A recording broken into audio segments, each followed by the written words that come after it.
Madagascar, l'île rouge, le 8e continent. À ces deux surnoms, on pourrait en ajouter un troisième, le pays des lémuriens, puisque ces primates endémiques de l'île ne sont visibles nulle part ailleurs. Une récente découverte archéologique rejoint une légende locale. Nous serions cousins. Environ 60 types de lémuriens vivent aujourd'hui sur l'île. Devenus célèbres grâce au dessin animé Madagascar, ces adorables bestioles emblématiques de l'île sont désormais protégées. Il existe différents types de lémuriens. Certains chantent, d'autres choisissent de vivre près des hommes.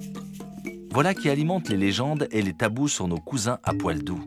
On raconte qu'un homme récoltant du miel serait tombé de l'arbre et qu'au cours de la chute, un Indri, le plus grand des lémuriens, l'aurait attrapé au vol avant qu'il ne touche le sol. En remerciement, les hommes en ont fait un animal sacré, immangeable. On déplore malheureusement une augmentation de la chasse illégale aux lémuriens. En cause, un besoin accru de nourriture et une levée progressive des tabous. Les chercheurs scientifiques donnent aujourd'hui un nouvel éclairage sur ces primates que les Malgaches vénéraient comme leurs ancêtres.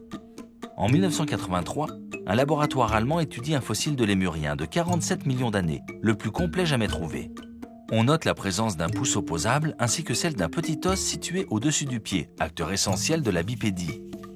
Ce fossile, dénommé Ida, pourrait bien être un indice du chaînon manquant, la preuve de l'origine commune de l'homme et du singe.